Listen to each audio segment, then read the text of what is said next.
sa bibig na banal ng Ama nating may kapal. Ang tao ay nabubuhay, hindi lamang sa tinapay, kundi sa salitang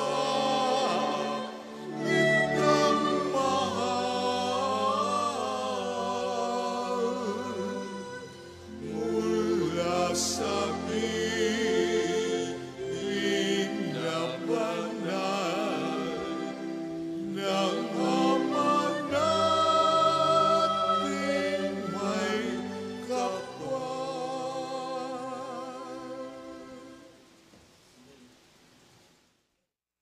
Sumainyo ang Panginoon. At sumainyo rin. Ang mabuting balita ng Panginoon ayon kay San Marcos. Papuri sa iyo, Panginoon. Noong panahong iyon, si Jesus ay agad pinapunta ng Espiritu sa ilang. Nanatili siya roon ng 40 araw na tinutokso ni Satanas.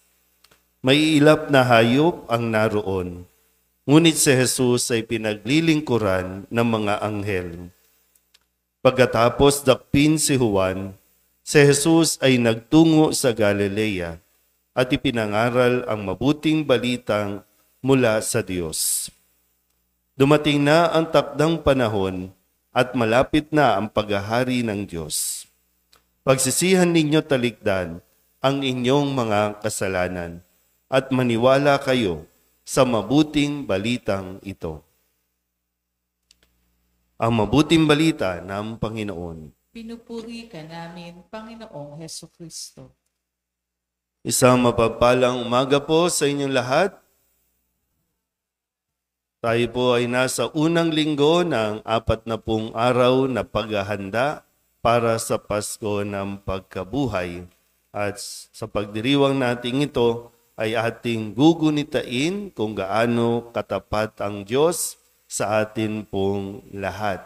Yung kanyang pangako na tayo po ay kanyang ililigtas mula na rin naman sa atin pong pagkamakasalanan sa ating mga nagawa. Kung atin pong babalikan sa unang pagbasa sa aklat ng Genesis, ang sabi po dito ay nakikipagtipan muli ang Diyos sa tao sa pamamagitan ni Noe at ng kanyang mga anak na pinangako niya na kahit kailan ay hindi niya na gugunawin ang sanlibutan sa pamamagitan ng baha. Kung bakit nga ba nangyari ito?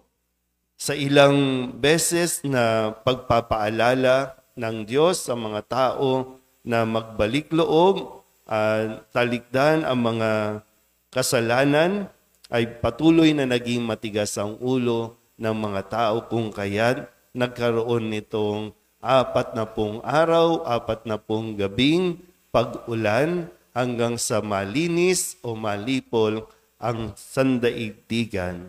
At ngayon, natapos na yon, humupa na ang tubig, nagbabalik na sila sa lupa at yung pangako nga ng Diyos na sa pamamagitan ng bahaghari, no? Naalala niyo pa ba ito sa tuwing may nakikita kayong rainbow o ano ba sa Tagalog ang rainbow? Bahaghari, no? Yung bahaghari na sana hindi lang ito basta nakikita natin na maganda o iba't ibang kulay, kundi lagi rin ito magpaalala na may kwento sa ating pong Biblia ng pakikipagtipan ng Diyos. Nagpapaalala na, kaya nga alam niyo, hindi tayo dapat matakot, no, kapag sinasabing, kapag may mga malalakas na bagyo, malalakas na kung ano mang mga unos, na magugunaw na ang mundo, kasi tapat ang Diyos sa kanyang pangako. Ang problema lang talaga, ang tao ang nakakalimot. Yung sa paglipas ng panahon, pagkatapos ni Noe, pagkatapos ng mga anak niya, nakalimutan na naman kung ano ang ginawa ng Diyos sa tao sa kabila ng pagkamakasalanan at hindi pagiging tapat ng mga tao sa Diyos. Lumipas na naman ang panahon. Kaya nga sa Ebanghelyo, ito na naman yung ating narinig na kwento. Sa pamamagitan ni Jesus, muling pinagpapanibago, muling ipinapaalala ng Diyos ang kanyang katapatan na tayo ay ililigtas niya. Hindi na sa pamamagitan ng bahaghari, hindi na sa pamamagitan ng kung anumang mga tanda, kundi mismong ang kanyang anak ang nagiging tanda ng kanya pong pakikipagtipan sa Diyos. Pero taon-taon ay binabalikan natin ito at ngayon pumapasok na naman tayo sa panahon ng Kwaresma. Pinaghahanda tayo para sa katuparan ng pangako ng Diyos. Pinaghahanda tayo 40 araw. At sa ngayon, sana po mas mapansin din natin, paano na nga ba natin nararamdaman ang panahong ito ng Kwaresma? Kahit sa liturhiya natin, mapapansin ninyo po yung mga ilang pagbabago, hindi man pagbabago pero yung ilang mga nakasanayan nating makita, marinig, ay medyo naglalaylo muna ito. Sa altar natin, wala kayong nakikitang mga bulaklak. Nagbawas na tayo para lang magkaroon din tayo ng tinatawag na fasting sa ating mga nakikita. Sa mga kanta natin sa liturhiya, ay hindi muna natin naririnig na kinakanta ang ilang bahagi ng misa para may fasting din tayo sa pakikinig.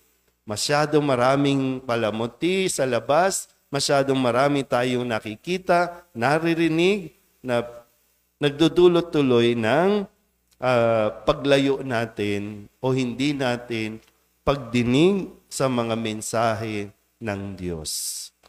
Kaya katuon muna tayo dito sa kung ano at paano sinisimulan ni Jesus ang kanya pong paghahanda.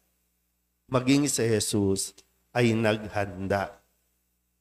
Kaya dito sa ating Ebanghelyo, ayon kay San Marcos, magamat hindi dinitalye yung kung ano-anong panunokso kumpara sa pahayag ni Lucas, ni Mateo, na mayroong mga kung saan-saan siya dinala.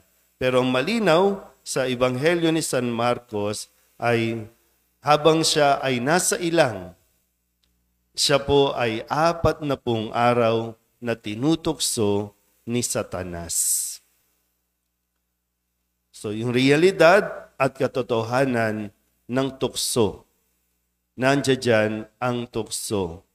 Ang kailangan lang natin ay lumayo sa tukso.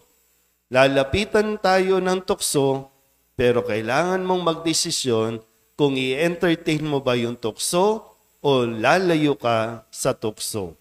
Parang hayaan mo lang, hindi pa kasalanan na nandiyan dyan ang tukso. Ang kasalanan kapag bumigay ka sa tukso. Sa panahon ngayon, tandaan po natin, mas malakas ang tukso o mas malakas ang panunuksong gagawin sa atin para hindi tayo makapag-focus, para hindi tayo makabigay ng full attention sa mga susunod pang mga araw. Hindi ko alam kung sana mas maging mapagmasid tayo. No? Simulan pa nung Ash Wednesday. Simulan niyo po doon at suriin ninyo sa mga susunod pang mga araw kung gaano kataas o kalakas ang effort na gagawin ni Satanas para tayo tuksuhin. Sa panahong ito, magiging pwede natin tingnan, saan ka mahina? Ano yung mga triggers mo? Kasi yan yung pupuntiryahin. Diyan tayo kasi magiging madaling masira, madaling bumigay, aalamin yan ng demonyo.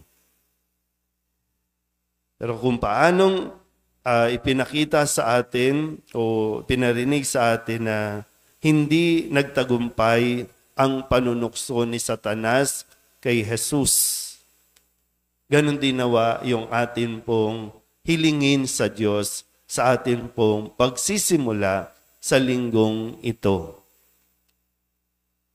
Kailangan lang talagang maging mulat tayo sa kung ano at kung sino ang gagamiting panunukso sa atin.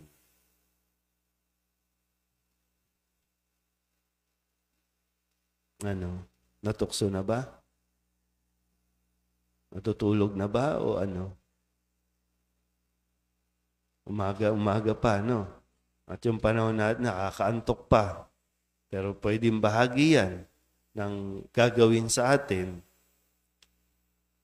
Sa panahong ito, hindi ko alam kung ano yung paghahanda ninyo. Ano ba yung sinasabi ninyo na gagawin ninyo sa panahong ito ng Kwaresma? Kwaresma na eh. Lent na.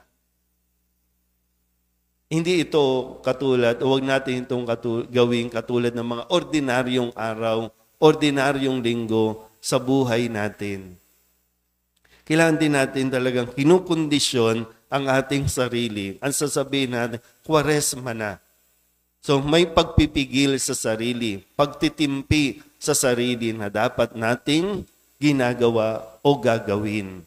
Pero kung sasabihin mo yan, humanda ka kasi mas lalong lalakas ang tukso. Pag sinabi mo, magbabawas po ako ng kain, hindi po ako kakain ngayong panahon ng Kwaresma, umasa ka, mas maraming masarap na pagkain ang iaalok sa iyo.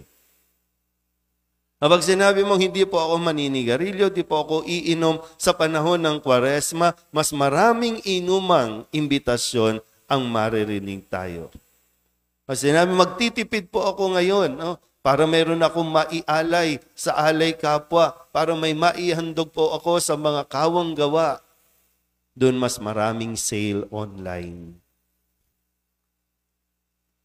Doon mas maraming sale dito sa Divisoria na talagang matutokso ka, sayang naman, bibili ako.